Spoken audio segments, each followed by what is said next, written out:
Okay, grade sixes, to carry on, we're now going to look at the toekomende tyd.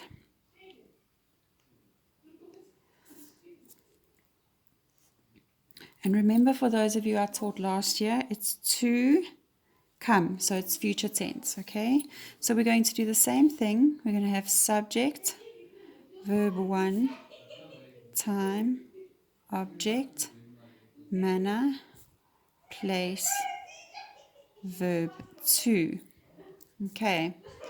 And the same sentence, so we're going to have die vrou kook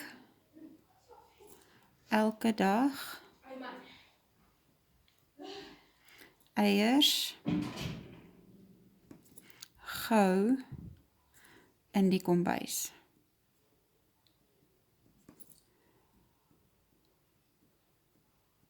Okay, that's gone a bit into the verb too, but it's not the end of the world. So remember that in the past tense, we changed this to het and moved the verb to the end with a ge.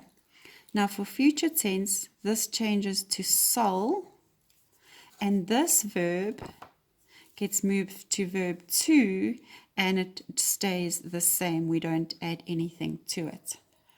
Okay. The second sentence we looked at was die vrou. Oh, let me move that a bit for you. Is elke dag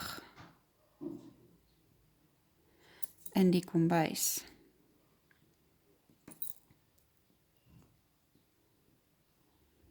Okay, so there you can see the sentence.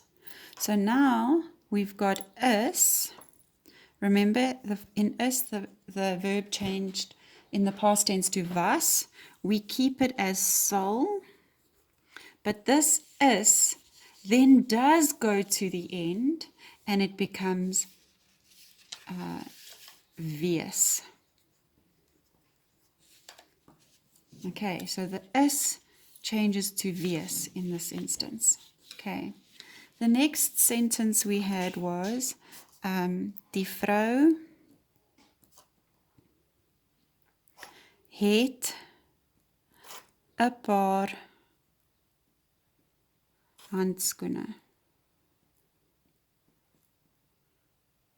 Okay, and we said that the het stays, doesn't stay there, it does go to the end and it changes.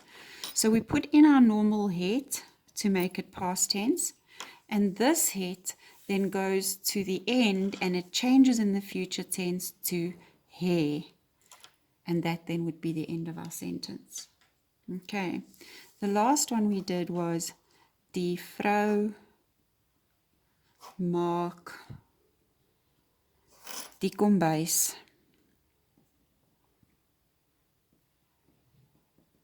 skoon. Okay, we can't, you can see it, so you can't see the beginning. So it's die vrou maak die kombuis skoon. So again, this is a verb and this is a verb. We put in, I did this wrong. Sorry guys, this must be sal. Sorry. Die vrou sal die kombuis skoon stays here, and maak from here comes on to the end as one word, skoon maak. It's called a split verb, and in past and future tense we make them one. Okay, then I also looked at, with the other classes, or the kids that came to school, we spoke about meervoude. And all I did was, I did the exact same meervoude that are in your Vuma book. I just grouped them together differently. So I had all the words that I add E to, and there are 3 groups.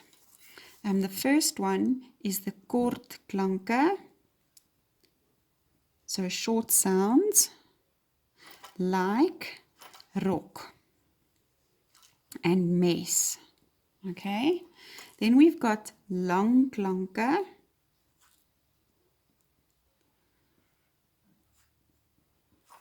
like scarp and roos.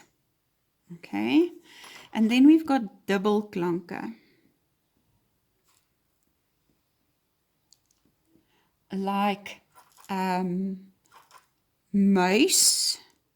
Can you see there? It's two different vowels next to each other. And you can also have two consonants at the end of the word that are different.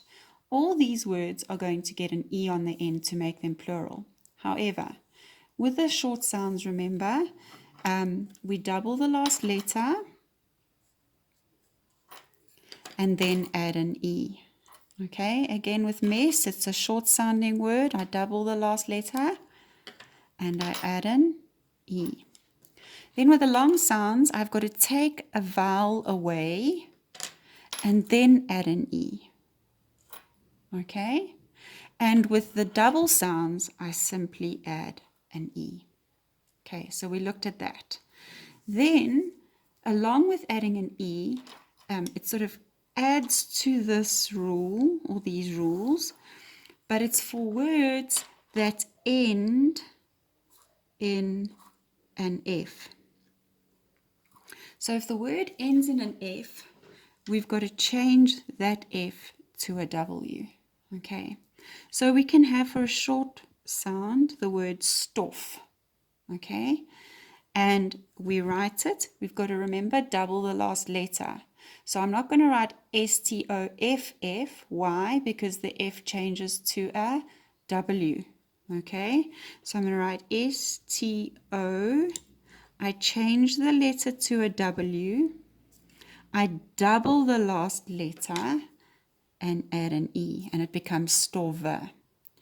Then for a long sound, like the word stoof, I apply the same rules.